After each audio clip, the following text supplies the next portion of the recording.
Good evening, ladies and gentlemen, and people who identifies otherwise. I am Oliver Anderson, and with me in the booth tonight are maybe Dominique Guise. I've been told to say that with an Italian accent because then it's more true to how it's pronounced. And behind the cameras are Chris Hill, as always, Mr. Granddaddy. himself. Tonight we'll be having a great look at some racing at the Motorland Aragon circuit, which I thought was in Portugal just until before the start of the stream actually. But no, it's in Spain. We'll have a look at some WTCC action from the SSRI series tonight, and yeah, well, it's been good racing so far this season, and we hope to see the trend continue on this track. Another place that I'm super familiar with, I do believe they do motorcycle racing around this circuit. I would assume so with the low curbs and the fact that we are placed here in the beautiful country of Spain. Always good weather, always good track conditions for racing. Chris, what are your thoughts on this amazing track? Chris doesn't want to speak to us tonight, so it's apparently just me until Dominic Giese gets back from the swimming pool.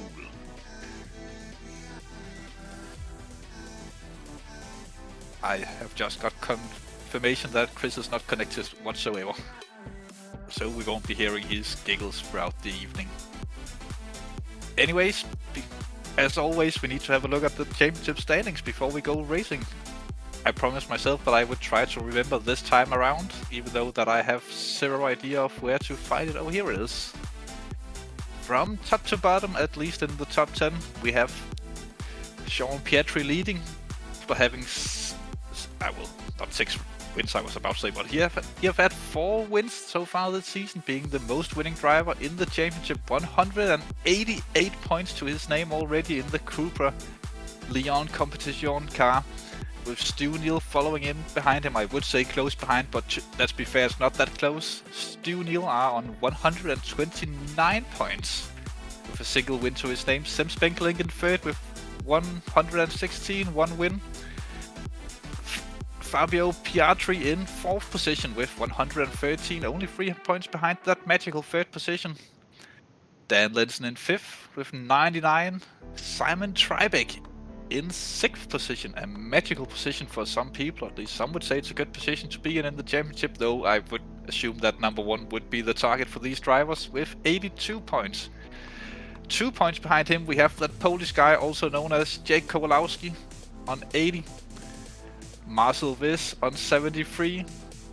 Yannick Valenduk, who unfortunately have signed out of the championship, so he won't be adding anything more to his total tally of points this season, or at least for this round, on 70. And Marcel Klein rounds out the top 10 with 67 points. Not many people have been winning so far this season, but let's hope we can see some changes to that tonight, or at least get some more drivers up onto multiple wins, so Sean Pietri don't just run away with it in the lead. As he have been doing quite a lot this championship, he have been good at staying out of trouble and making his way back to the top in the second races so far. Though last time out, Stu Neal beat him to the line in the second race. Though I must say he was quite dominant in the first one.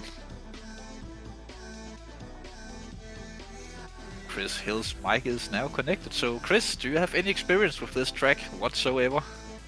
I'd like to say, Oliver, good evening to you, and thanks for stepping up once again doing the commentary for this event. So let's just get those pleasantries out of the way, and now we'll start with the insults. Experience around this track, I've done about, let me think, 1,002. No laps, I've never seen the track before. Just like you. So what I can promise tonight with the broadcast and the cameras is there's a very beautiful wall that we can look at some stage.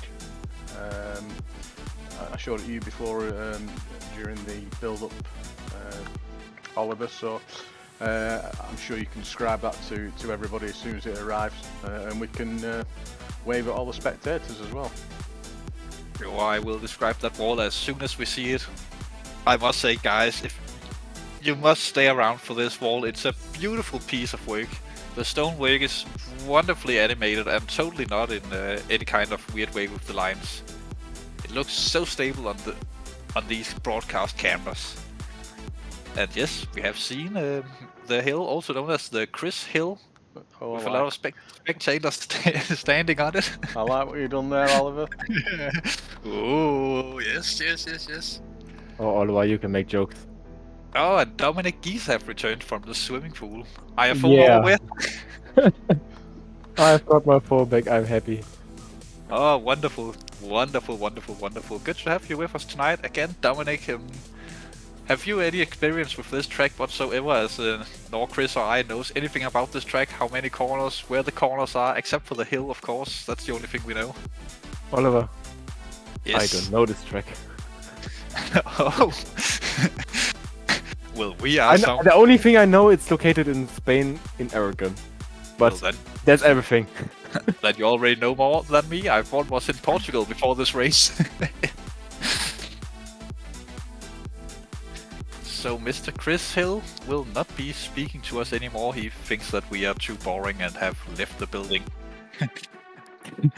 I can give you some quick information on the track. We have about 18 corners, with only 2 of them being named on the track map that I can see. Both of them are, well, at least one of them, turn 10, are named after a motorcycle driver, I believe, Marc Marquez. The other one seems to be something that will be close to... I'm not going to try and pronounce that. If it was a race car driver's name, he would just be that Spanish guy, so it will be that Spanish corner. And that will be the wonderful turn of turns 8 and 9. A lot of different track layouts are available on this track, but I do believe that we're using the most common one, or the largest one, the Grand Prix version, some would say. Maybe. Probably not. No, not Grand Prix. Motorcycle Grand Prix. What do they call that? The MotoGP thing race. Whatever. The motorcycle racetrack. Or is it a touring car variation we're driving on? We'll just have to wait and see, won't we? So, expectations for this race, Dominic. What do you expect of this race? Except for tired action, obviously, and Jean Pietri dominating everyone, proving that everyone are his bitches around this circuit. I'm not quite sure if he can dominate this again. But we've seen last race, especially the main race with the 30-minute distance, he had a lot of struggles in different kinds, like crashing or traffic. So hopefully we can get another really furious race, and really expect a lot of action out there. I sure think that the drivers will be giving us all the action that you could ever want on this racetrack. A lot of elevation, and we saw it on Portimao, which is a Portuguese track, in the first round, that these cars, they have a tendency to go flying if they go on 2 wheels on the elevation, and I think we get some track action now. And yes, we do, straight into qualifying as we follow Jean Pietri around the track for the first time. As we have a look at the Chris Hill, at Chris's Hill. And Jean Pietri coming around on the other side. Beautiful sunny day here in Spain, or at least in the virtual Spain. I have freaking no clue on how the weather is down there at the moment. I am not a meteorologist. Yes, we have words in this commentary booth. Or at least some guy working with weather. A nice rejoin sign we could see on the wall up there. Now Jean Pietri goes behind that slight hill. Not as big as the Chris Hill, of course, but hills are available around this track. Other piles of dirt and stuff are available. As we see Jean Pietri warming up the tires a little bit, or maybe he's just trying out different lines. We are so early in qualifying that no one have set a time yet. And remember, this qualifying race will only determine the grid for the first race of the 2 we have this evening. The second race will be reverse grid, where everyone swaps position to the opposite of where they finished. I do believe he's actually warming the tires for the first time. Oh yes, and Dominic have just left the commentary shed once again. Seems like there are a lot of inconsistency in this shit this evening. As I'm clicking around and having no clue on what's going on track, as we are still following Jean Pietri, who still haven't started his lap, I think. Was he off the track there? Does the track go across that white line? We'll just have to wait and see. There's definitely a hairpin here where we'll see some launches in the race. We sure hope. I I thought that was leading onto the start-finish straight. I'll just have a look on the track map so I have a slight idea on where we are. Yes, that actually does lead onto two kings that will come onto the start-finish straight, as we can see on the cameras now. And Sean Pietri will start his first flying lap of this evening now. We don't know if anyone's ahead of him on track, but let's have a look on board on how this track looks from right beside the driver's point of view. Some curving, and there we can see in the distance the Chris Hill. I think it's the hill on the left we have. Coming into the corner, around Chris Hill we go. Oh, someone's going wide there. Maybe that's the fastest line, or maybe he's just giving Sean Pietri some room to get this qualifying lap in. As we have the spectator hill on the other side of Chris Hill, on just the right of us now. The 79 car of Sean Pietri going on the curves. Looks sort of stable. Looks like you have this car fully under control. No weird steering inputs or anything. Does give a nice view on what the drivers have to deal with. Though being on board with Sean Pietri, it does look a little bit like a Sunday driver, as he makes a small mistake there and he goes slowly now. This won't be his qualifying lap apparently, or at least his fastest, he will hope. As we are still on board, coming in here down the Marc Marquez corner, I think. And now we jump on to Marcel Viss, who have gone fastest in the first sector, and he's onto the second now.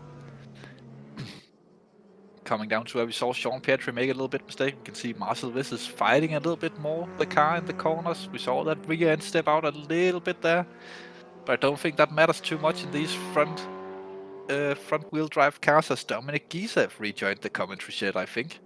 Yeah. Yeah. Dominic Giese is back. Fastest in the second sector as well, though there haven't been any times set yet in this qualifying session, so it might not say that much. But Marcel Viss seems to be the first guy putting the car over the line, at least in with a good time over the line. As we go through the hairpin here, only 2 corners now until we get a lap time from Marcel Viss. I wonder if he had a brother, it would be Marcel Does. We'll probably never know.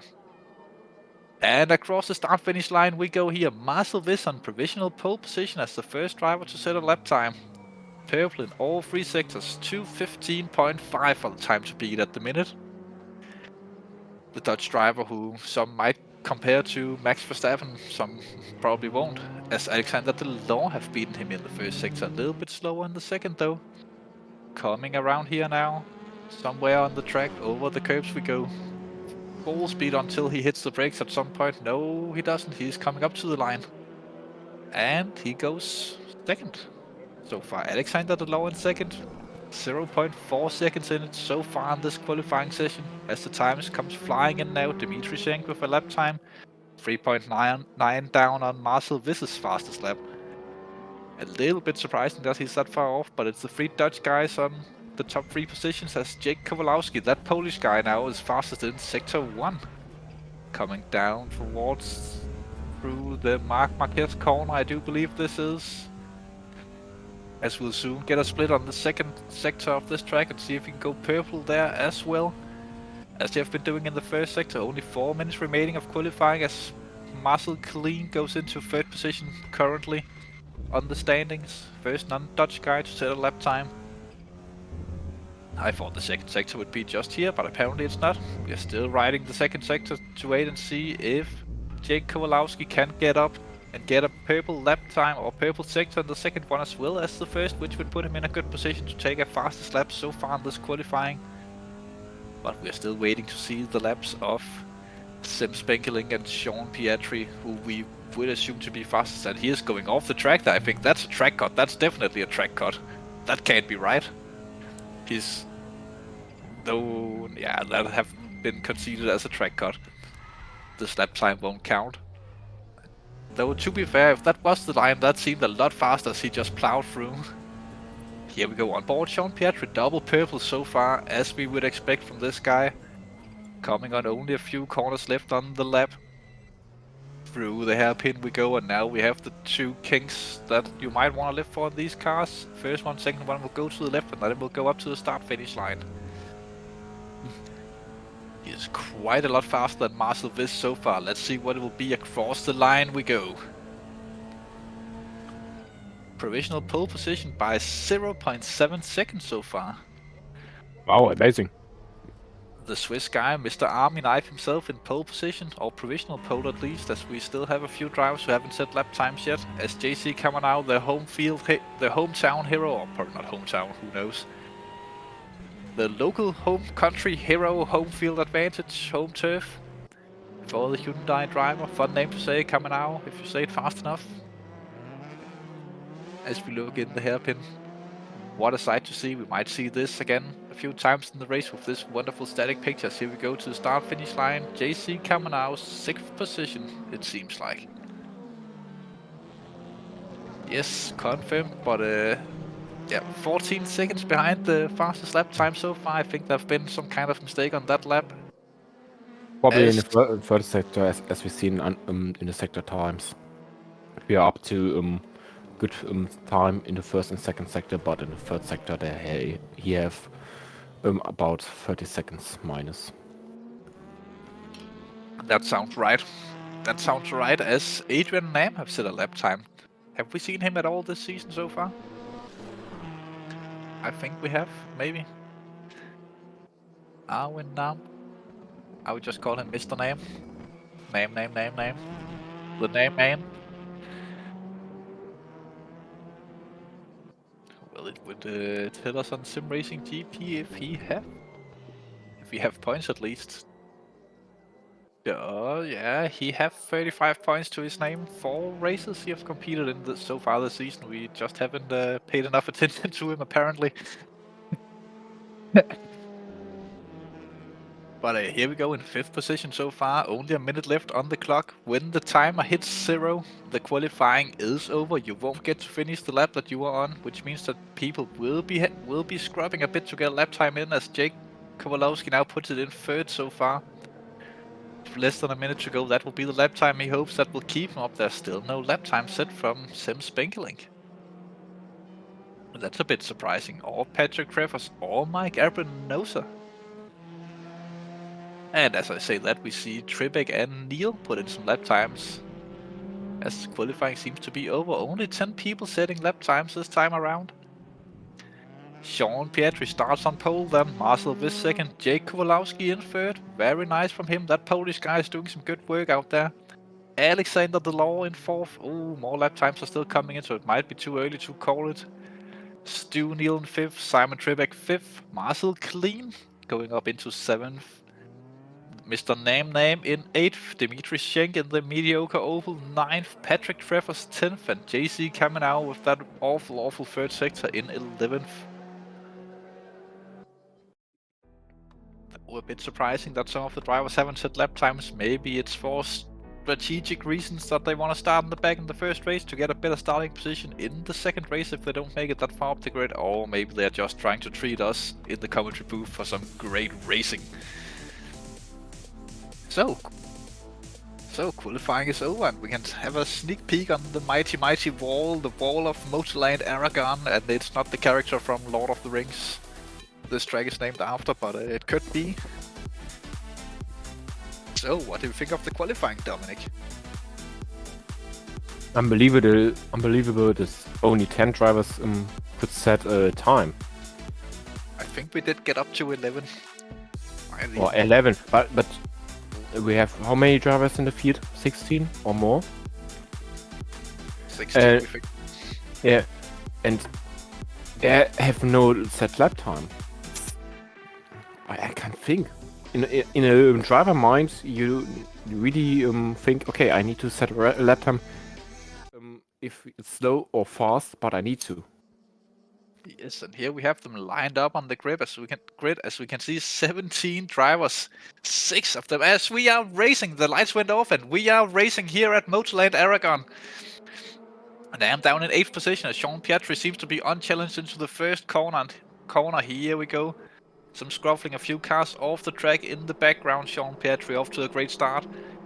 He will likely just to get away in this race. Fabio Gil further down the field in 9th position. We didn't see him at all in qualifying. Already up to 9th position as they are scrubbing further back. What a beautiful house. We just had a great look there. Patrick Treffers in 10th position. Oh, someone's going sideways. He saves it. I think that was the Peugeot of... nah, maybe. Maybe not. as Nam we have here up in 9th already. Or dropped into 9th, I should say. He did finish qualifying and I believe he was up in 5th. Simsport is last in the field after that start. Quite far back, Dave Jr. and Mike Abranosa also in the back end of the field. These three drivers we are likely to see make some inroads on the driver's side throughout this 30 or 20 minute race. The first one, Stu Neal, already up into 4th position.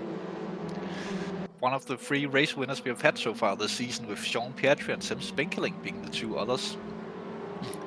Stu Neal, we see here chasing down right in the back of Jake Kulowski. Haven't really chased him down still, lap 1, don't forget that, as we have the mighty wall behind. Stu Neal, one of the drivers that we had great fun looking at last time around. My personal driver of the day, with a lot of action, a lot of overtakes throughout both races. Not the best starter it seems like in these races, but up into 4th. Simon Trebek here we see on the inside of, I think, the law, and he does seem to have the move done. They are very close. Oh, they are trading paint through there. I do think that Simon Trebek made that move. Yes, Simon Trebek is now up to into 5th position. Next man up for him will be Stu Neal. The 2 Brits. No one knows exactly which part of the Great Britain they're from as we go into the hairpin for the first time. Oh, they are really nose to tail through there. We can see that longer car behind. I think that's Fabio Gill in the longer Hyundai of the 2 in the background. As we are on the start-finish straight now, coming in, a lot of drafting going on here. Will someone try and pull out and make the move? It does look like behind there that Fabio Gill is trying the inside overtake. He does attempt it, but can he make it stick? It doesn't look like it's Fabio Gill alongside the other Hyundai of Alexander DeLong. No, he have to slot in behind. They are still nose to tail as we go through turns 2. And we get a nice look at some buildings again. Around Chris's Hill we go now. Alexander DeLong ahead of Fabio Gill as we go in. Had a short look at Chris's Hill there, but we didn't get to see the full might of it. Still close battling. Coming in here, ooh, he goes on the outside. Maybe he'll try and set it up through the next corner. Alexander DeLong and Fabio Gill in this mighty battle for 6th position, and we just saw some happy spectators enjoying the sun here. As Gill are now on the inside, which will become the outside. They are really trading paint, but no one will tell after the race since they're the same color. He's trying to stick it on out onto the curves, but no, through Marquez corner we go. Really tugging it in here behind. He does look so feisty. Will he make the move coming into the next corner as Fabio Gill goes to the outside of Alexander DeLong? Oh, contact. Oh, pushed off behind the hill we go. Who comes out ahead? They're still side by side.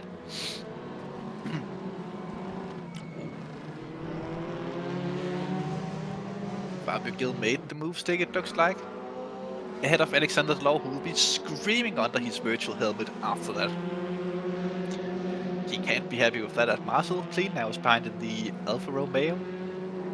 As we go into the corner where we saw a driver go straight through in the qualifying. Around we go. This also confused me a little bit that we are crossing a white line down here. I don't think this is the MotoGP layout of the track, but a more touring car friendly version. As Alexander DeLong still in 7th position, right behind Fabio Gill, Mr. Gill himself, the Gillmeister. As we jump a little bit further down where Jake Wilson is engaged in battle with JC Caminao, the home field hero. Both drivers in the Peugeots with the French flag on top of the cars, both in the number 7 machinery, since we don't have custom liveries, and we will surely see something happen down here in the first corner. 15 minutes to go in this race.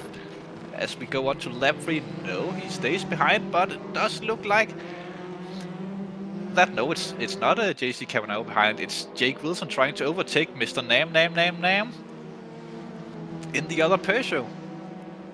As we go here, up and through the corners, over the hill, over the crest, and around we go. Now I think we go behind Chris's Hill. As we have, no, here's Chris's Hill. Yes, we were just behind Chris's Hill as Nam is ahead still. As we see a little bit of a launch coming up on the inside there. Jake Wilson, no, he slots in behind as we see the very flash spectators once again. Cardboard cutouts, it almost looks like, just to make a sense of importance for the drivers that there actually are people watching them. Marcel Clean leading on this train of 3 cars. It does look like he's the slowest of the 3. as the gap have been closing down a little bit to him over the last lap or so. But wow, this is quite exciting to see the cars being so close together as we go here. Ooh, different lines on the brakes it looks like. Mr. Nam still keeping it clean. And almost like they can't go as much side by side on this track as we've seen on the other tracks so far this season. As ooh, a little bit of sideways moment there from Jake Wilson behind. Coming down towards the hairpin now, it looks like, I'm not entirely sure on this track. No, is it the hairpin? No, I don't think it's the hairpin. No, it's a chicane. It's a chicane we come down to. As they are really nose to tail through here. This is an actual train. Some would call it a freight train, but yeah. No one knows what they're transporting, and now we're coming down to the hairpin as we look from the rear camera of Marcel Clean, as it looks like there's a little bit of a move there from Mr. Nam, a little bit of contact it looks like, but these cars can definitely take it as they slot back into positions as they were before. Wow, these three small cars. It's like watching the Italian Job when they drive around this track. Coming down start-finish straight now, Marcel Clean leading the two Peugeots into the first corner we go as there's some side-by-side action further behind as well as Nam. He goes on to the attack, he makes the move stick, and does Marcel Clean lose out here? No, they are almost 3 wide now coming up through the second corner. Into the third one, sideways through from some of the cars using all of the track and a little bit more. They are still side-by-side as we now go around the Chris Hill corner. Marcel Clean looks to have 3 wide now. What's going on here? I don't know who's who anymore. Mr. Nam and Clean seems to have swapped position as Clean are now in the back of the train. He has become the caboose of this train. As Jake Wilson came out on top of that one. Wow, Jake Wilson from 10th to 8th through that sequence of corners. Some very tense action down here in this part of the grid at the moment. But now we'll see if they can make a gap and keep Mr. Clean away. If we can... Mr. Clean. Michael Clean, Mr. Clean. At least he's driving clean, it looks like. As the two Peugeots seems to have been gapping a little bit further down the field, we have Mike Abrinosa battling here, just on the tails of Dave Jr. Don't think the action is any less just because we are further down the grid in this field. These drivers are fighting equally hard as the front runners to make just one position up in this race, because it is bragging rights for the next race that you do get to start behind them, though you would think that just finishing last and starting on pole would be advantageous. But it's this race where all the prestige is coming from. Mike Abrinosa seems to have made the move after Dave Jr. made a small mistake in that corner. Coming into the chicane now on the back straight, the first of the two I think there are. Now it's Mike Abrinosa trying to chase down Sim Spinkeling, who's up into 13th position after we saw him all the way in the back at the start of the race. Probably some small mistake or something happened from him, as Mike Abrinosa already gapped quite a lot there. As we now go on board with Patrick Treffers. You can see ahead of Treffers the local hero JC Caminao in 11th position. Quite a bit of a gap have formed from Mr. Clean down to Caminao. But the rest of the field down here, they haven't given up yet. They are chasing down the local hero on this wonderful, wonderful track as we get some onboard action here. We can really see how they're working the wheel. It's all about keeping that wheel as straight and clean as possible of these front wheel driven cars. Not a lot of rear end moving. And if there are, you just put on the front as we go around the Chris Hill here. Now we can see it from the driver's point of view as the rear end gets a little bit loose there. JC Caminao goes quite far off the track. Going past the spectator hill now. Patrick Treffers now in the unreliable Alpha. Closing up a little bit to JC Caminao. Can he make it? Can he close the gap all the way up and go for the move for 11th position later on? You'll have to stay tuned to find out as we are halfway through the first race. As Trebek seems to be battling very, very hard with Jake Kowalowski up here. As Trebek seems to have made the move that Jake Kowalowski have caught up. Or something have gone on here, as they are really nose to tail now and trading paints as we just came on to watch this battle. Through the chicanes we go onto the straight. Will there be another chicane before the hairpin? I do think so, but I have been wrong before. It looks like we do have another small chicane down here. As that Polish guy is really chasing hard here to get that 4th position away from the Brit. Oh, he closed so much in that corner. Now we go down towards the hairpin. A good place for a late launch or an early launch if you want to. Doesn't matter. At least you have had lunch before you do it. Jake Kowalski up on the inside. Contact is made. He does launch the car, but can he hold it around here? He does just about. Jake Kowalski up into 4th position, but does he have the speed out of the final corner now as we've gone to the start-finish straight? Simon Trippick moves out. He looks to be already passed before we start braking almost. Simon Trippick back into 4th position. He goes a little bit wide there, but he does cover off Jake Kowalski through the first 2 corners. As Mr. Simon Trippick continues the race in 4th position, these two just can't seem to get away from each other. They're almost glued to the rear end of each other. Well, then will have to be the front end that's glued. As we now round the Chris Hill corner, I think, or is it the next one?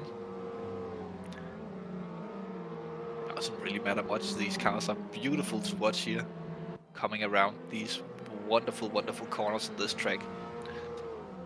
Sean Pietri still leads, Marcel Viss in 2nd, Stu Neal in 3rd, and then we have this ongoing battle for 4th between Simon Trippick and Jake Kowalski. As Fabio Gill seems to be dragging on a little bit of train. Here we see Sim Spinkling, who have gone up into 11th position. He have passed Patrick Trevors and JC Caminaro, AC Caminaro, whatever Caminaro, and will now be chasing down Mr. Clean further up the field for the 10th position in this race. Sim Spinkling did seem to be one of the protagonists in this championship, or one of the contenders for the championship, or we thought he was before the start, but he have had some awful races, as JC Caminaro now makes a move back on Sim Spinkling. Wow. Really putting it in there as Sim Spinkling cuts that corner quite a lot. Coming in here, different lies. JC Caminaro still ahead, but let Sim Spinkling through on the inside, looks like. Oh, next take that, they go around. Oh, no. Sim Spinkling drops into 12th and JC Caminaro in 13th. It's interesting, the Sam Spinkling have no pace in this race, it seems. Yeah, he might have forgotten to practice. We also didn't see him in the qualifying. But you know what that was? That was good for Patrick Trevors, who gained 2 positions out of that small contact. He's now up into 11th. As we see him here with Sim Spinkling chasing behind. But Patrick Trevors goes wide then. Sim Spinkling gains back the position into 11th. But still 12 seconds up to 10th position in this race for Sim Spinkling. That's quite a lot of time you have to gain to get that position. But if anyone can do it, it will be Sim Spinkling. As Patrick Trevors here just drives away with it. But further up the field, Sean Pietri seems to be untouched and unbothered at the front of the field, just pulling away ever so slightly all the time. The gap is already up to roughly 5 seconds down to Marcel Viss in 2nd position. We haven't seen much of these drivers in this race, but that's normally a good thing for them. Not so much for the excitement of the race, but it does mean that they're just cleanly driving away from the rest of the field. As Marcel Viss is in a little bit of a no man's land here, 5 seconds up and a few seconds down to Stu Neal in 3rd position. As we here have a look at Stu Neal in 3rd position. And if I'm not correct, then we'll soon have a look at Simon Trippick in 4th. Who's also a little bit no man's land and no man's land. He still have Jake Kowalski right on his rear end. That mighty blue machinery. These two seems to have been close together all the way through this race. It's going to be interesting to see which of these two drivers will come out on top and get that little bit of boost to their points by the end of the race. How do you see this one ending, Dominic? Oh, I think we will not get any action anymore. Not that much action. Because the race will end soon, and Yeah, but to this point, we have a good race so far with so much action.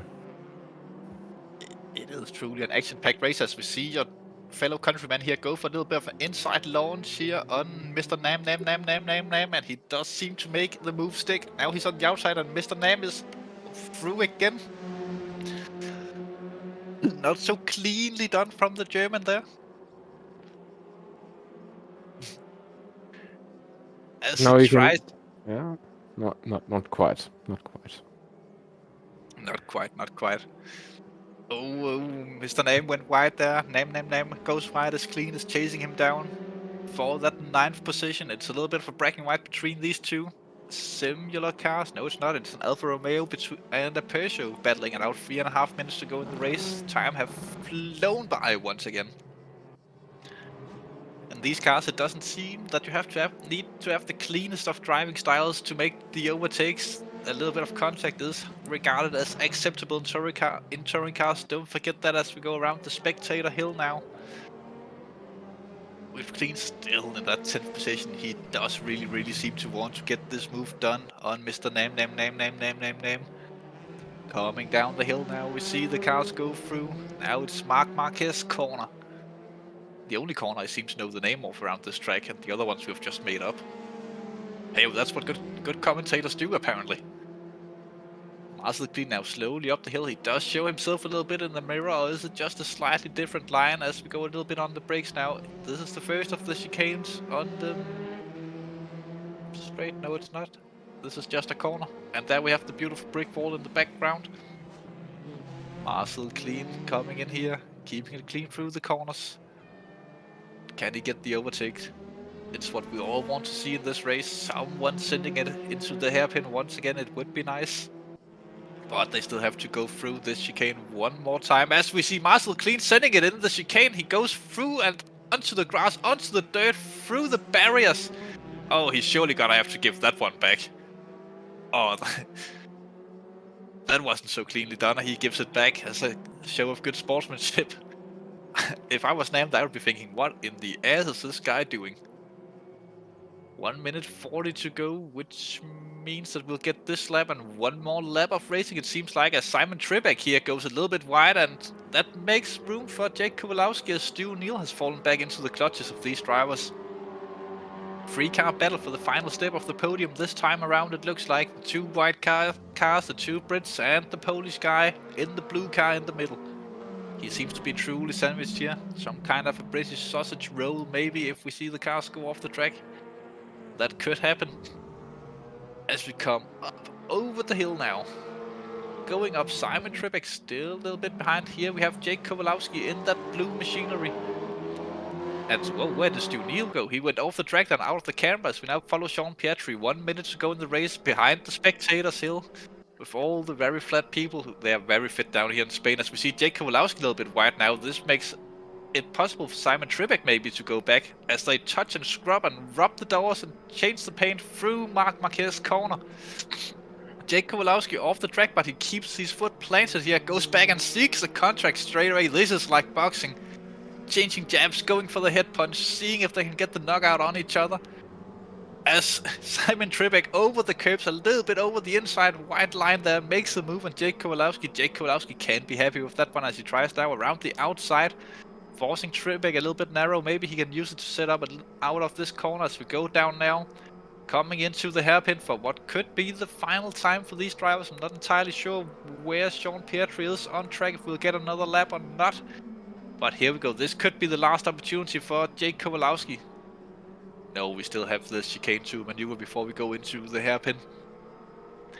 I'm getting a little bit ahead of myself, it seems like, as we now go on to the final straight with a braking zone before the lap ends.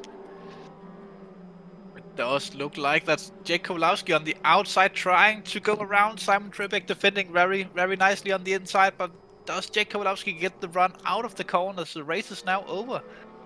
Or at least it will be when the leader cross line. There, Sean Pietri crosses the line to finish the race. This will be for the finish, or the final positions. As we go across here, it is Simon Trebek taking on that 4th position. Sean Pietri winning the race quite comfortably in the front. Oh no, we are still racing, it looks like. We are still racing. Sean Pietri on the final lap. He did just about cross the line before the timer ran out. He could have slowed down and kept it to the lap before. Or have he slowed down? I'm actually not entirely sure if the race is over or if we are still racing. I think the race is over, but this is anyway Sean Pietri driving around the track, just enjoying himself with a comfortable lead. Yeah, the race is so well, so I wouldn't see this massive cock up here. Someone spins it into the wall. There, that was the mediocre Opel of Dimitri Schenk showing I think off. he wasn't happy about this race. No, he can't be finishing down in 14th position. A minute and a half behind the race leader as JC Camarao, the local hero here, into 16th position. But that means that JC Camarao will start on the front row for the second race. Maybe that was tactical. We'll have to wait and see. That car is not driving in a straight line. No, there probably have been something there that we have missed. As we follow JC Camarao, the only one we are waiting for to finish the race, I believe, but this might take a while with that handicapped car. Little bit weaving for the fans, it looks like. Stopping on the suspension must be broken. Well, suspension, or maybe it's just a secret mode in that Hyundai that it can go a little bit crabbing to defend, maybe. Maybe. Maybe you should ask the manufacturer. Yes, I will just call Hyundai. Ring, ring. Hey Hyundai, can your cars go sideways on purpose? Can you Korean? I don't speak Korean, unfortunately, but I think he said yes. As here we have the confirmed results from the first race. Sean Patrick, Marcel Viss, Stu Neal, Simon Trebek, Jake Kowalowski, Fabio Gill, Jake Bilsom, Alexander Delors, Mr. Nam. Michael Clean, Sim Spinkling with a very unfortunate race. We haven't seen him that far back for a long time. Patrick Travers, Mike at Brno are also a little bit unfortunate with his race. Normally we see him further up the field. Dimitri Schenk, Dave Jr., JC Camarao, and David Neal finishes off this race in last with a DNF. We have seen that before from the second Neal, the second of the two Neals. As we now go into a small break between the two races. So, Dominic, thoughts on the first race? Unbelievable racing again. So much action, as I said before. Some crashes, of course, which wasn't that clean, but it is unbelievable in these cars. They're racing so close to each other, and they can that. In Formula cars, you can't do this because of the dirty air. But in these cars, you are able to do this, and that's so nice. These cars does provide us with great action, and funny you mentioned the Formula cars. These cars, we can see they can take a lot of contact without anything happening, unless if you're JC Camarao, of course. But we did see a lot of contact in these races, and if we would have seen that in Formula 1, the drivers' races would probably have been over with all that contact, with parts flying all over the track. Yeah, immediately the engine would shut down or the suspension were broken. So in these cars, everything's fine. Okay, we see him coming down. He has a broken suspension in the end, but no, I seen this the first time at this cars. Yes, but now we know it can happen in these races. We have seen some bodywork have been bent before and some paint missing on some of the cars. But never have we seen that, or at least while we have been shot here in the shed. Though I have seen some stuff from the first race where the cars went flying in Portugal. Some of them might have thought that they need to catch a flight here over here and they missed it, but apparently they didn't. There might have been some suspension damage there as well, but what a race we had the first one. And do remember the second race is 10 minutes longer, and we do have the cars lining up reversed from the finishing order of the first race. So Sean Pietri can't just drive away with it. Once again, he have to fight through the entire field to get another win. Do you reckon he can do that? Of course, he can do this. He has unbelievable driving talents, and he's fast as fuck. I don't think you can say that on the street. I said it, okay? I said it. But he's fast. He's very fast. And we've seen it before in other races. But as we've seen here, the lights White go red on. light. And we are... God damn it. Racing! Some cars are missing from the grid, it looks like, here up in the front. JC coming out in second or first, Stu Neal. Oh, he pops back there. That was JC coming out. We thought was missing a little bit of side-by-side. Free wide further down the field. JC coming out, comes off in second and through the first corner. Sean Pietri in the bright, luminous yellow-greenish car in the background. We've already made up 3 or 4 positions in this race, up into 12 now. As there was another white car behind us. We see the beautiful storage building there than the camper wagons. As we now round Chris's hill once again, Sean Pietri up into 11th as some dirt was kicked up there, and I think there was a car on the inside. Spinning out, maybe, maybe not. As there's a lot of action, Sean Pietri is spending no time getting through the field, cutting his way through up into 7th, a little bit of contact there with 6th position, but he is really wasting no time getting through them. Behind the hill of the spectators we go as there are some positions being swapped around. Sim Spenkeling into 3rd position now, making some moves. Coming around here down Marc Marquez corner, coming up to Marc Marquez corner now, 3rd position. Here only have JC Camarao and Mike Brno who have had a great start in this race up into 1st position. As Clean and Nam follows behind, coming up here, as we can see that just behind all of these guys, Sean Pietri in the luminous car. As 2 wide action, will there be a car in the way there? Oh, so close to contact, they push each other wide further down the field. And that's the cars just ahead of Sean Pietri. That Mr. Nam once again, and Jake Wilson getting involved in the action. As we see some cars sliding about here, going a little bit wide, but you just have to put in the front and these cars to straighten them back up once again. The Alfa Romeo and Sim Spenkeling seem to be having a little bit of a skirmish further up the field as Clean has made his way through Spenkeling. Coming on to the chicane. Oh, and contact. Sim Spenkeling goes sideways, really sideways onto the gravel. He goes. Was that Nam or was that Clean? Who was it who made that contact? It sure wasn't good. Oh, and further collisions further down the field. A lot of stuff is happening as Clean now moves into the lead of the race. I sure hope he wasn't involved in that contact with Sim Spenkeling. Sim must be fuming further down the field as his championship hope seems to have been completely wiped off now with zero chance of catching back up to Sean Pietri. Oh my god, you can do this. Marcel Clean have gone into 2nd position now as JC Camarao leads the race still. JC Camarao, the home field hero, seems to have been picked up the pace as we saw Camarao's car going sideways, crapping through as they go 2 wide in 2x2 formation down into the 1st corner. Sean Pietri up into 3rd position if he makes that move stick, but he does get stopped a little bit in his way there by Clean. As Mike Brno seems to be sticking it on the inside, really trying to make it hard for Sean Pietri here to make that overtake. On him. Oh, and onto 2 wheels. We went further back in the picture.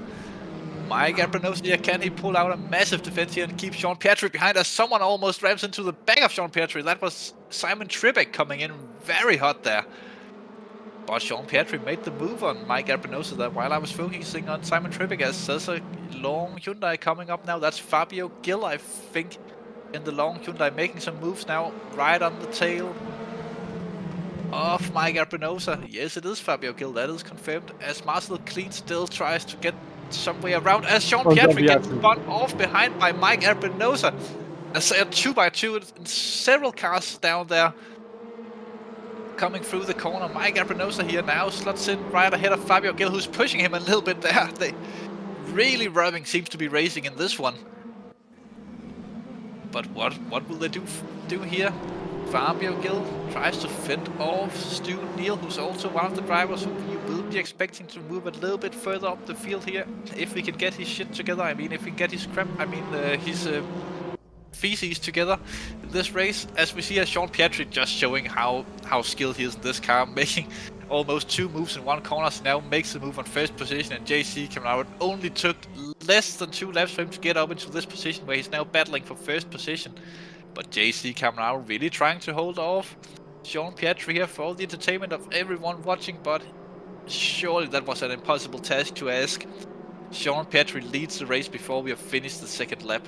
Unbelievable. What a drive from Sean Pietri. I think he got gained some position through the crash in the 1st lap, but unbelievable how fast he can go from behind in the grid to the front. But that's the thing, sometimes you just have to be lucky, and sometimes you have to pick up the pieces when someone drops them on the floor. As we see here, now they go like fighter jets and a weird ass formation into the first corner. Multiple overtakes seems to be happening here, but it's hard to really follow along on what's going on. And which cars are which, because some of them do have the same colors. The two white cars are the British drivers, I do believe, of Simon Trebek and Stu Neal. Mike Brno in front of them, and JC Caminao falling down into 4th position now, as both Clean and Gill followed through. Oh, and there was someone sideways up there. That can only have been Clean in that car. It looked like an Alpha at least. But maintains that 2nd position. Besides that, could have been contact with Gill, who knows.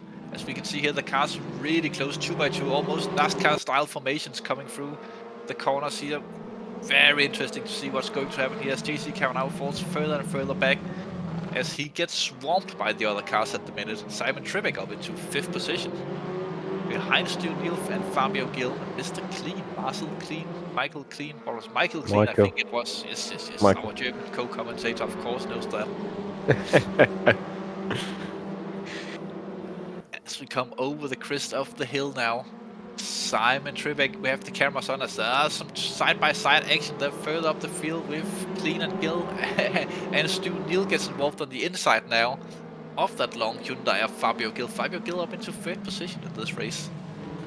Also a good drive from him to get up into these positions. An action-packed man with the long car. Maybe it's not the only thing long about him, hard to say. Aha. Coming into another braking zone here. Fabio Gill, third position. Everything closes up when they go onto the brakes here, and we can see they are very close further down the field as Caminao keeps getting swamped by other cars. On to yet another straight. I think we have another chicane before we get into Dive Bomb Central, the hairpin. Or does it come here? Maybe this is Dive Bomb Central. Oh, this looks like the chicane. No, it was the hairpin. God damn it, I never needed to get this track right. Someone went quite far off there. That's JC coming out in that car. Oh, that seems like a dangerous rejoin. As Sim Spinkling now seems to be on the inside of Mike Brno as Spinkling moves up into 6th position. He have had a much better race this time around and a much better start than in the first race. Yeah, hopefully he doesn't get so much damage from the crash. Doesn't look like it, and we see Dimitrix check for the first time in this race in the mediocre Opel, defending off now from Dave Jr., who have also been a little bit anonymous in these 2 races so far. A little bit surprising from our normally very loud American driver in the field, the only American in the field. As we follow this beautiful Opel Astra WTCC, as we did get to see Mr. Chris's hill this time around. It seems like Chris have figured out how to control the cameras and avoid these moments where we go sightseeing around the track. As we are on board the 10th position car here of Dimitri Jenkins, the Opel, as we can clearly see in the dashboard of that very large lightning through the circle. Coming down the corners as we can really see how the car's moving a little bit when they go there through Marc Marquez corner now. From downhill to uphill. As we are full throttle in these cars, I suppose the rear end maybe want to step out, but just keep your foot planted in the floor as Michael Clean, sorry, Mr. Clean, are under massive attack from the 2 Brits here. They are like bomber planes over Berlin during the Second World War. They are swarming him at the minute. As we are coming through here, the 2 white cars of the Brits, I was about to say something even more inappropriate than I just did before. I do apologize for that. As we see here, the overtake from Simon Trebek and Marcel Clean, he does make it stick into the hairpin, does get it slowed down in front of him as they're 2 wide further down the field. That was one of the black cars. Who is in the black car? That's Marcel Viss. Side-by-side action as we see Sim Spenkeling on the inside. Sim moving up into 8th position if he can make this one stick. As Jake Kowalowski is also trying something, and Mike Brno just 1 spot further up as Jake Kowalowski makes a move, and now Sim Spenkeling gets stuck in traffic. It's like rush hour on the track at the minute. Mike Brno, Sim Spenkeling made the move stick on Marcel Viss after all that traffic. He figured his way around the traffic jam on the track. It through the hairpin coming up on the start-finish straight now. Sim Spenkeling is looking a little bit like he could make the move on the inside here, but chooses to back out of it. Though Mike Abranovich goes wide and comes right back onto the side of Simsport there. A little bit of rubbing. As Marcel Viss also gets in on the rubbing. Hope they don't rub each other off too much. As they went a little bit sideways there. Marcel Viss in that black Brno. Dropping all the way down into 9th position. Oh yes, he did. As Mike Abranovich seems to be on the tail of Simsport. Maybe he wants to make a move and a comeback in this race. Get further up the field once again as Marcel Viss is all over his rear bumper. That Brno seems really racy at the minute behind the spectators hill with all the very, very flat Spanish people here. A lot of good workouts happening down in this part of Ibiza or Iberian Peninsula. Marcel Viss now on the inside on Mike Abranovich coming through Marc Marquez corner. Can they go 2 cars side by side here without anyone having to lift? It seems like they can, as they're still side by side coming out of the corner. Oh, what will happen here? Marcel Viss, Mike Abranovich. Marcel Viss on the inside. Mike Abranovich is getting a little bit squeezed. Marcel Viss seems to have to move. And yes, he have. As we see Jake Wilson now getting involved in the battle with Mike Abranovich as well. Another British driver coming up, trying to sneak it around the outside. A little bit of contact. Mike Abranovich loses out on that one big time. Jake Wilson is now in the prime position to make a move on Marcel Viss coming into one of the chicanes on the long straight. He seems to have a little bit of overspeed, but backs out wisely.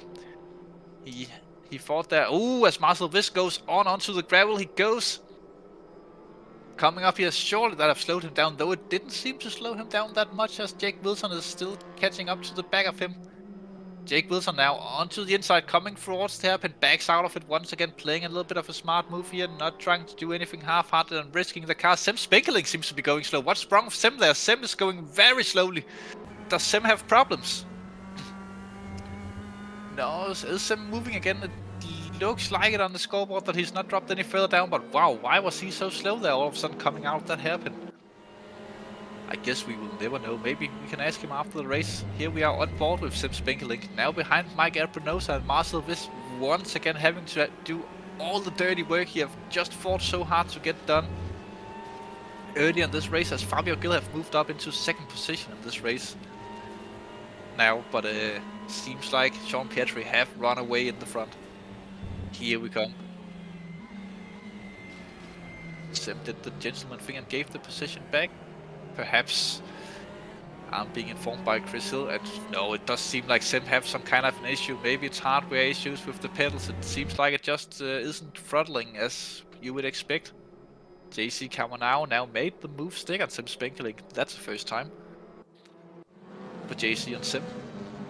As Sim surely have some kind of issues with that car, but he seems to be soldiering on, hoping that the problems will solve themselves out as he goes on in this race. Trying to scratch in just some points, getting something out of this race, as there's still 17 minutes to go. It's gonna be a long race for Sim if he does have problems, as it looks like. Out on track. As here we go on board with Simsport. Maybe we can hear if there's something wrong with the car. Well, obviously, yeah, his feet is not moving in the car. It looks like very static there. Maybe he got hand control like Bas van Melis. Oh, no, his feet is moving when he's driving.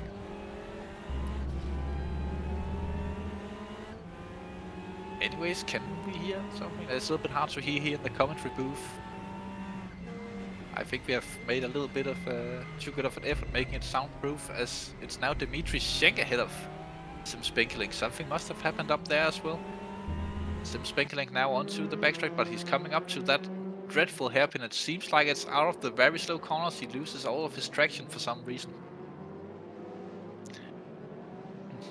Simsport in 11th position. Dmitry Schenk right ahead in 10th, but this time he seems to be getting some kind of traction as JC Camonaro goes a little bit wide there. Onto the start-finish straight we go. Can Spinkeling get something done here and get up into 10th position once again, as the problems seem to have solved themselves for him. He now moves to the inside of the Opel ahead of him. Coming on here, onto the brakes we go. Side by side into the corner. Simsport comes out on top. Didn't look like Dmitry was going to fight that one too hard, as he is already quite a bit behind Sim. Now he just have to get all the work done once again, catching up to Mike Abranovich in 9th position, seeing if he can do that, as it looks like there's a little bit of a train forming from 5th to Yeah, well, all the way down to 8th position. Looks like as here we go, Marcel Viss behind Jake Kowalowski, who have fallen down a little bit once again in this race. Jake Wilson right in front of them, and Michael Clean leading on this, as Marcel Viss goes on the inside now of Jake Kowalowski, that Polish guy behind one of the mighty hills on this track once again. His positions swap back and forward between these guys. Jake Kowalowski ahead of Marcel Viss once again as we go on through the mighty Marc Marquez corner. Marcel Viss trying to get every little bit of slipstream he can as he pulls out, trying to show himself on the outside. We have seen that outside move work quite a few times in this race. Hard over the curbs, behind the hills we go once again. Marcel Viss in the all-black car. Now he's sending it on the outside. Oh, can he make it stick? Doesn't look like it. Outside comes inside, but he wasn't on the side of Kowalowski for long enough there.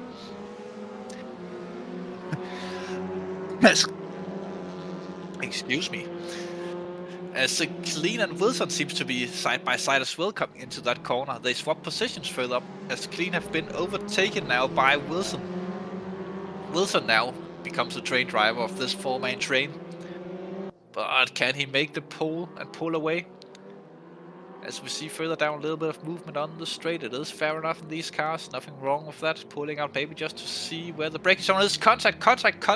And Brno goes off further back, but there was contact there between Marcel Viss and Jake Kowalowski. One of the cars was definitely a little bit sideways there. As they go onto the curb sideways, and is that car going into the wall or something?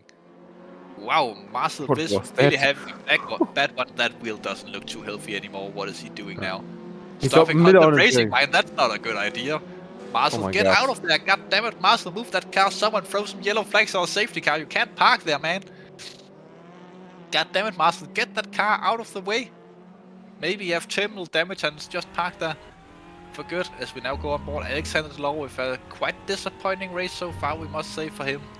Already left. Dave Jr. also left for some reason. Both of these drivers must have been involved in some sort of major incident that required pit stopping or something, as Mr. Nam is also all the way back in 17th position, several laps down. Only completing 2 laps in this race so far. I do think that he have retired from this race. But Alexander Delors soldiering on, keeping the spirit of these races and the spirit of SSRI, and never quitting in these races. Just keep the car running, you never know what happens further up the field. As I'm a little bit confused on the timing boards, because it seems like he should be right on the tail of David Neal, but we can't see Neal anywhere ahead of him. So yeah. One of the Neals, Derek Neal, yes. But I am a little bit confused on those timing boards, but yeah. Something's up there, as the other Neil, Stu Neal, seems to be closing the gap a little bit on Fabio Gil further up the field, as Simon Tribeck and the other British driver of Jake Wilson are also a little bit close further back. Here we go, Stu Neal in the chase, in the pursuit of Fabio Gil. Fabio haven't had a great race so far. Keeping that second position would be huge for him. We did see him when we were in the Czech Republic, I think, having a good race there, giving us a lot of action, fighting both with Sim and Sean Pietri through the race. As we go down the start-finish straight, looking behind for Mr. Gill's car now. A little bit on the curbs as we see them turn in here over the curbs. A little bit of different lines here, different speeds on the exit of the corner, different approaches to racing, as we often see in these cars. If you have ever tried to drive these touring cars, there's nothing really that compares to driving these front-wheel drive cars around racing tracks. It's so different from what we normally see, as Stu Neal goes off and wide around Chris Hill corner. Oh, that wasn't too good for the battle, but maybe we'll see him catch back up. You don't lose too much time by going off the track there. As we see, he's still very, very visible from the rear bumper of Fabio Gil's Hyundai. Going down the hill now, it does seem very crazy with the elevations coming down there from this very low camera. As we go around Marc Marquez corners, we can almost feel how the cars are being dragged through there by the G-forces. Wow.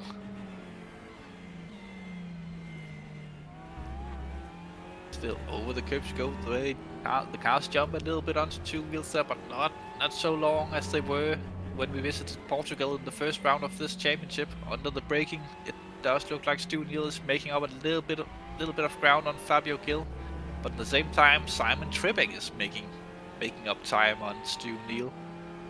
Coming down one of the longer straights now into the chicane or hairpin we go, one of the two. We'll have to wait and see how far we turn. Looks like the hairpin, no, chicane.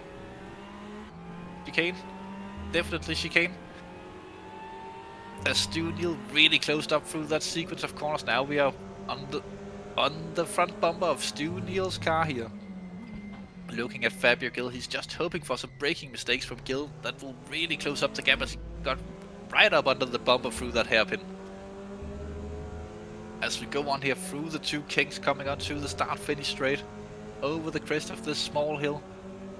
Full throttle, full focus on getting those gear changes just right, coming down here, looking for the brake markers, braking at the right point, looking for the curbs, looking for the apex, turning in, hitting it, and then flat out on the throttle once again. Maybe a little bit of lift here, we don't know, hard to say. Seems to be flat out coming up. Over the next corner, around the corner we go. That's Chris Hill we see on the left hand side there, the big one. As always, onto the braking zone here now, where we saw Stu Neal go a little bit wide last time around, as we have the spectators hill on the right hand side now of the drivers and the cars. Wow, it's really crazy seeing the cars drive from these kind of angles. We don't normally get to see that. But with Chris Hill behind the cameras, he really can make out some magic happen and get these cameras just right. Coming down the hill now, over the curbs. Whoa, as we go on to Marc Marquez corner once again. Less than 10 minutes to go now in the race. We really gotta have to see some movement soon from Stu Neal if we want to make that move on Fabio Gil later on in this race.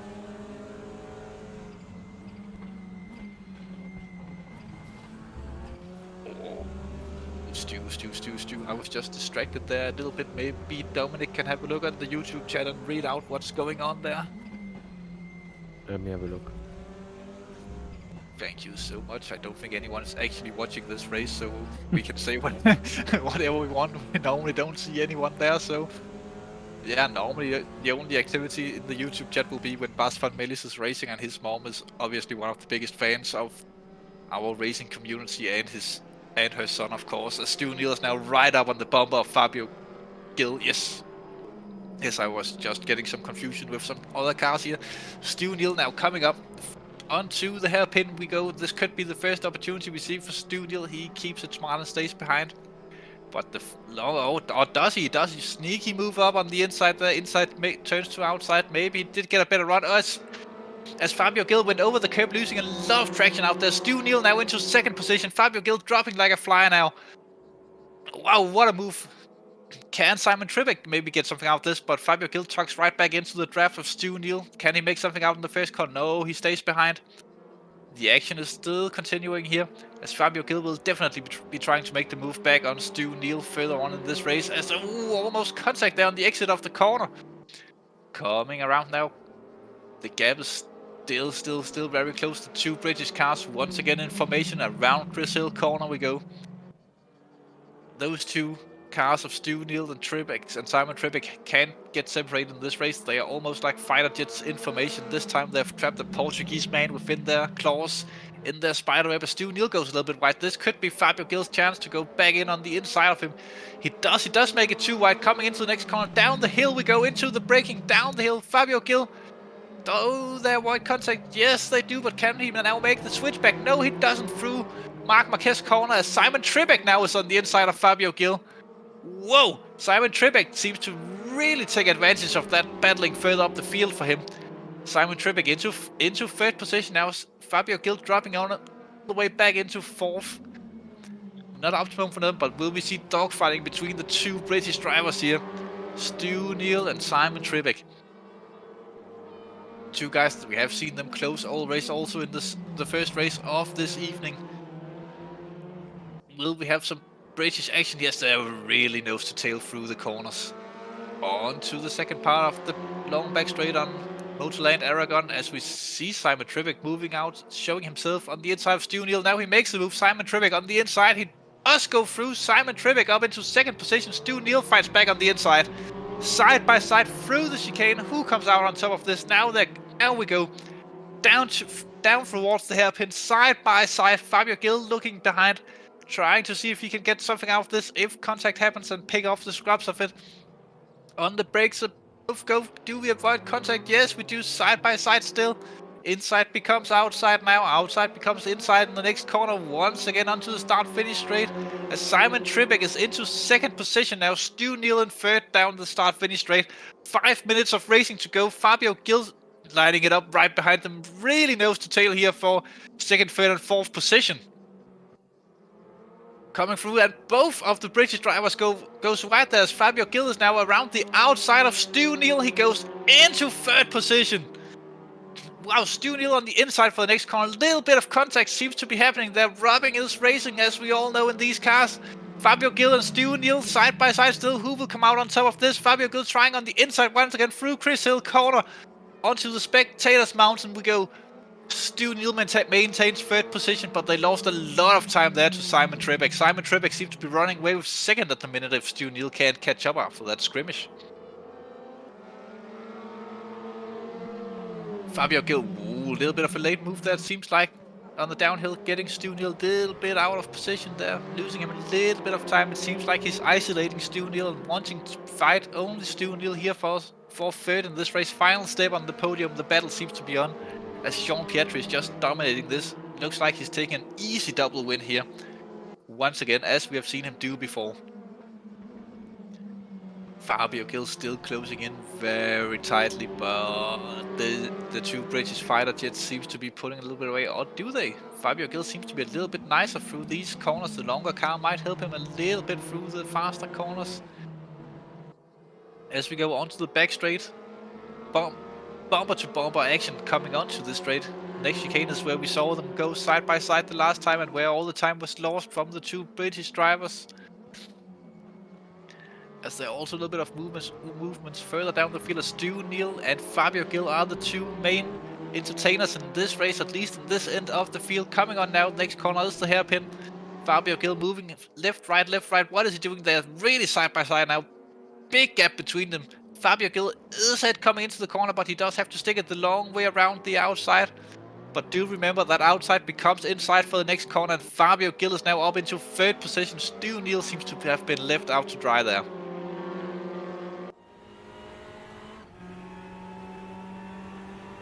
As we go once again down the start-finish straight, Fabio Gil into third position of the race. Stu Neal can't be happy about that. He was in second for a long time as he tries on the inside. Around the two first corners we go. This is where it all kicked off last time around with a lot of side-by-side action 2 laps ago. And these two are still fighting over this third position. As Simon Trivik is truly running away from these two guys now. He have almost kept them by 2 seconds after all their fighting. As we see them here, trying different lines. Stu Neal is really making himself and that white car very large in the rear view mirror and the side mirrors for Fabio Gil coming around these corners. And a drive-through penalty for Jake Kowalski, that can impact the standings further down the field quite a lot. Don't know why he got that. Seemed a little bit strange. As there's still nose to tail coming down the hill once again. I really can't read what it says in the side there, because of the quality of the cameras that we are looking at on these screens we have available in the SSRI shed. Through Marc Marquez corner, they only get to do that one more time this race. 2 laps to go, yeah. 1 lap when they cross the start. Penalty because of ignoring slow driving zone. Slow driving zone, that's a new one. Maybe that's when we saw Marcel Wiss being slow, or maybe something else have happened down that end of the field, as Fabio Gil is still hanging on to that third position just by the edges of his wonderfully cut nails. Onto the chicane we go. This is where we have seen different lines throughout the entire race. Different braking zones, different lines, different amounts of curb that these cars will take. Up and over the crest of the hill we go. Stu Neal looks to be getting a little bit of a better exit, but will be enough to make them launch into the hairpin. When they cross the line, they only have 1 more time to go around this track. as they're falling further and further back. Oh, very close through the hairpin this time around. Fabio Gil still just ahead, but Stu Neal will get all of the advantages of being in the slipstream coming onto the start-finish straight for the second to last time in this race. Next time around will be the final time. Final lap we go on to lap 14. As we look behind from Fabio Gil's Hyundai here, coming into the first corner, he does outbrake himself a little bit as Stu Neal now comes up, tries the outside. Will he swap into the inside for the next corner? He does seem to try so. He does have a little bit of more speed coming up here. Can Stu Neal make the move? Or will he be stuck behind Fabio Gil and stays off the podium? No, inside, outside, inside, outside. Which way does he go? Through Chris Hill corner for the final time in this race for these two drivers. Spectators mounted now on the right-hand side of the cars. Stu Neal seems to be tucking in behind. He is definitely thinking about where is the best place on the track to make this move. Where can he get Fabio Gil caught just a little bit outside of his racing line so he can make the move and set up the launch. Through the downhill we go for the final time in this race for these drivers. Stu Neal really keeping it in, staying right on the bumper of Fabio Gil. They almost make contact, but I think we avoided it, or is it just bomb drafting? This time around, Stu Neal can maybe make the move outside of Marquez corner. Coming into the chicane for the final time in just a few moments. Will Stu Neal pull out to the left here? Will Fabio Gil defend it as they go through the final parts of the Marquez corner into the chicane now? Still behind. Stu Neal seems to have been slotting in behind now. Fabio Gil coming on a little bit on the curbs. They're really putting each other under pressure side by side almost. This will compromise Fabio Gil's exit of these corners a little bit. Stu Neal wider, getting the faster exit of the corner of these cars. He's really trying to set it up now. One more chicane and a hairpin to go before this one will be over for these guys. Wow, non-stop action from start to finish for these positions. Stu Neal really tucking in behind. He will have to launch it in the hairpin, it seems to, if he wants to get through, but he is close enough to do it. Fabio Gil and Stu Neal, who opts for the inside, who goes to the outside. Bumper to bumper action. He does defend this Fabio Gil. Fabio Gil chooses the inside as Stu Neal have to go the long way around. Fabio Gil trying the switchback. He does make the switchback, and Stu Neal up into third position with 2 corners to go in the race. Amazing. Stu Neal, everybody, but can Fabio Gil get the slipstream and get it back? No, it looks like it'll be double British on the podium for second and third. Stu Neal makes it happen on the final lap of the race. Wow, what a finish, what a drive from Stu Neal there. What Congratulations. Wow, and let me catch my breath for a moment. Drink. As we see Clean now coming on to take 8th position in this race.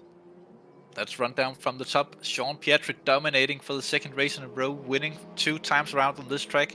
Simon Trebek in second position. Stu Neal just on the final lap making that amazing move on Fabio Gil. Wow, that was real man's racing.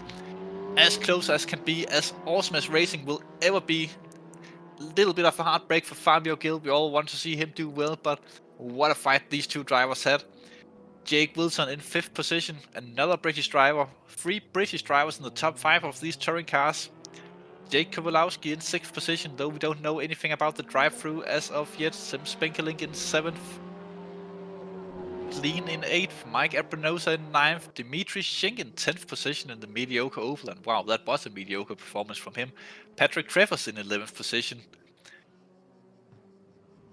And I forgot where we were. No, 10th. It seems like the drive rules have now been applied, and Jake Kowalowski have moved down to 12th, and JC Caminero also with a penalty going into 13th position. The hometown hero, that wasn't too well for him. Alexander Law in 14th, the final driver to finish the race. Dave Jr., Marcel Viss, and Mr. Nam retires from the race. Wow, what were your thoughts on this? Once again, what a race.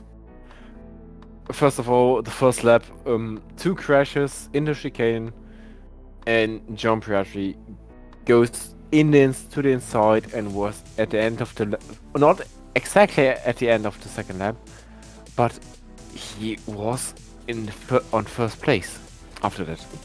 Unbelievable. And over the whole race, there are so many fights again in the midfield. Where are you looking? You have a fight. It's unbelievable. Yes, these drivers just can't get enough of this. These cars, you can take so many different lines and go on to so many different ways of attacking the corners. Every corner seems to be an overtaking opportunity around this track. Whether it be Chris Hill corner, the Spectators Mountain, that big brick wall, Marc Marquez corner, the hairpin, the chicanes, the first corner, everywhere we had action throughout these races. But once again, hats off to Sean Pietri, who just dominated both races from start to finish, it looked like. As we are waiting to see if anyone joins in for an interview with us this time around. Doesn't matter if they finish top or bottom, we just want some words on the action.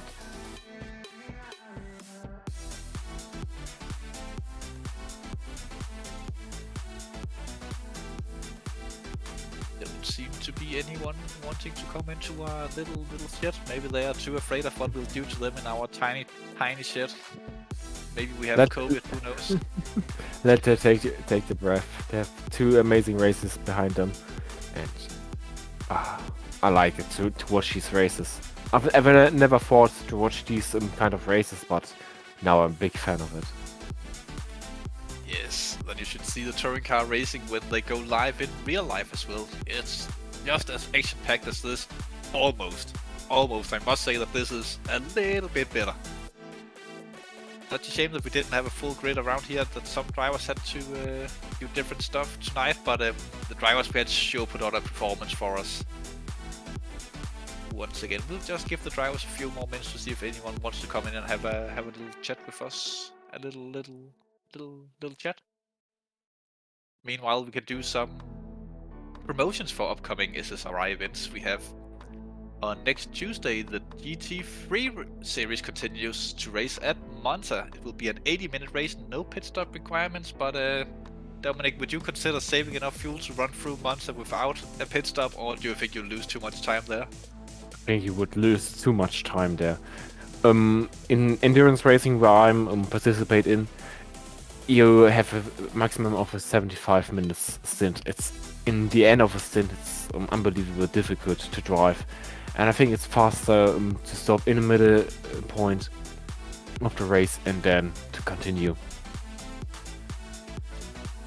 Probably is. After the GT3 race, then we will have some Porsche action. I think I can't remember what track they're going to on Thursday, but there will be some Porsche Cup action. Also very tight racing in these cars.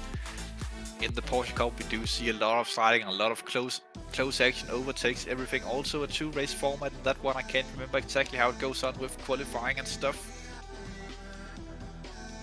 One qualifying session. I don't know if anyone can hear Chris Hill in the background whispering into my ears, or if his mic is muted. I think he is muted, which is fortunate for us because he have just been trash talking the audience throughout the entire race.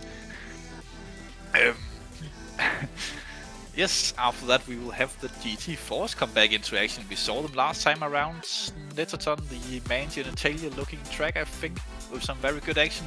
Maybe they'll have the same next time around when they go racing on Tuesday the 4th. I believe they'll be racing on Imola with those mighty cars. Always good action in there. Not as downforce heavy as the GT3, so they will also be taking different lines, and a little bit of Robin will be racing there as well before we head to Macau for the WTCC series on the 6th of April next time around. Though we won't have the honors of Chris Hill for that one, you'll have to deal with Tom van der Meer broadcasting alongside with us for that race. But wow, Macau in touring cars, I can only imagine the wrecks and races we'll be having there. That's going to be surely one of the races you'll have to bookmark in your calendar.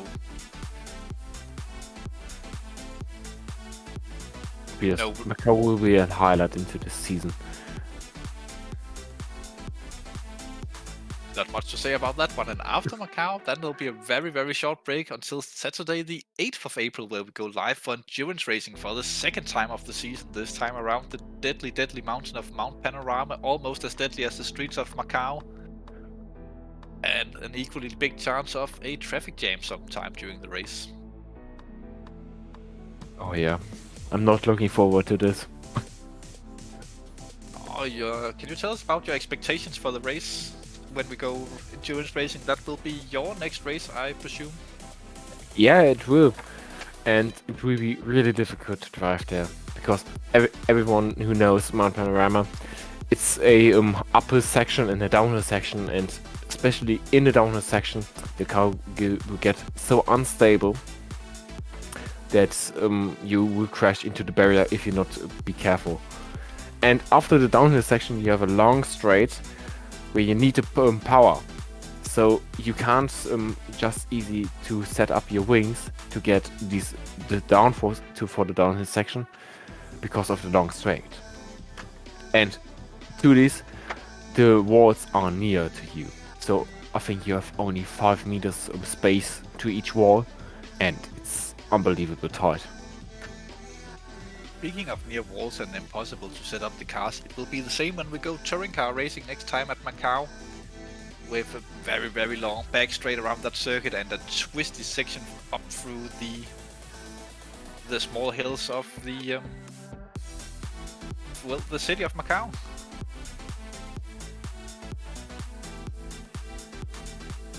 As no one seems to be interested in joining us for an interview, we need to get someone down on the ground reporting with us next time around that can just pull people in and say, screw you guys, you're going home. Oh, Dimitri Schenk seems to be available. Can we drag him into the booth? Hello, Dimitri, Mr. Mediocre in the Oval. Oh, yeah, or Mr. I'm the last guy on track. Mr. Last Guy on Track, how was your race? Sis?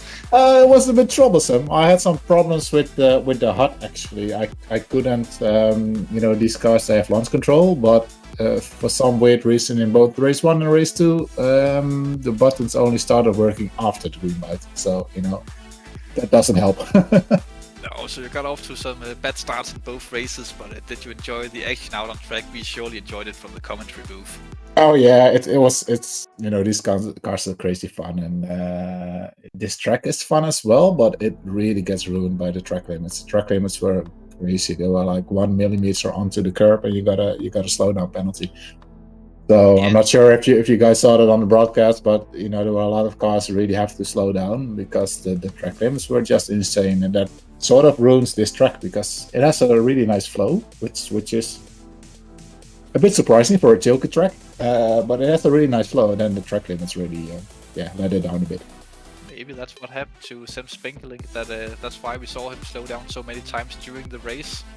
Yeah, he did, and also in the game, when you have a lot of track limits, there's a multiplier on the slowdown, so it only gets worse. And I think at one point in the hairpin, he had like something like a 4-second slowdown penalty, and he had to save it within 10 seconds, so he just stopped on track, basically. Yes, we thought there was something wrong with his equipment or something in that situation, but we also saw in qualifying, not many people getting that qualifying lap in. It seems to be very important just to get a clean lap in this race. Yeah, exactly. Yeah, that's mainly due to those track limits, because in especially T1, when you went a little bit too far to the inside, and you in our opinion, we still had all the right wheels on the right side wheels on the tarmac, but you still got a track limit. So then you have an invalid lap, and it takes another 2 minutes before you can try it again, and then you have another invalid lap, and half your qualifying is over. So I managed to get a valid lap on the first lap, so I was happy with that. Just didn't have the pace in the race itself. No, very unfortunate in this one. Speaking of racing, next time we go racing in these WTCC cars, we hope to see you on track once again, because we go to Macau. What are your thoughts on that track? Oh yeah, it's a track I know, so that's a bonus. The last 2 tracks were new to me, and this one I didn't practice at all, so that was difficult. But I do know Macau, and I had some very fun races in Macau as well, also with the touring cars actually. So that's going to be interesting, especially at the hairpin where you have the permanent yellow. It's gonna be fun to see how that all ends up. And I did some races before. I think it was like a year ago or something, and I was expecting it to be roadblocks everywhere, and that just didn't happen. It was some very nice and clean races, so I'm hoping for the same next week, or in 2 weeks actually. Yeah, I think that. Thank you for joining us in the commentary booth. The only one who wanted to get interviewed for some reason, even though that you're probably the one we want to speak to the most.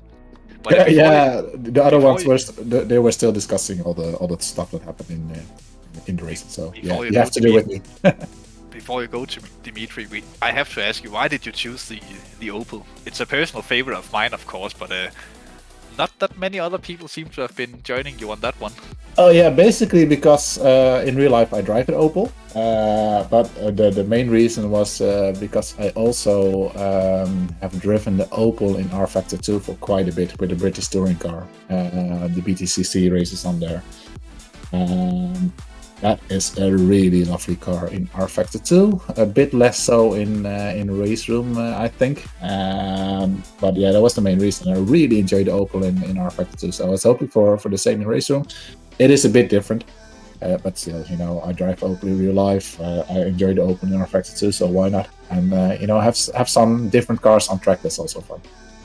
Yeah, the variation of cars in this series seems to be very big, though there seems to most people enjoys the Cupra and the Hyundais. It's very nice to see you driving the Opel and representing the mighty mediocrity of the Opels. I drive Opels myself and have for quite a few years now. Yep. So I know the feeling of it. You never buy an Opel because you're passionate about the car. It's just, it's the logic choice sometimes. Exactly. You get exactly what you pay for, nothing more, nothing less. Exactly. You don't have to ask me any stuff about cars because I really don't know. I just drive the car, and yeah, that's why I have an Opel, I guess. Yeah, but lovely to talk to you. I think we are starting to get ready to close down this broadcast for this evening. I'm Oliver Anderson. With me tonight was Dominic Giese in the commentary room and Chris Hill behind the cameras. Dimitri Schenk, the only one joining us for interviews. Have a wonderful night out there, ladies, gentlemen, and people who identify as otherwise, and good night.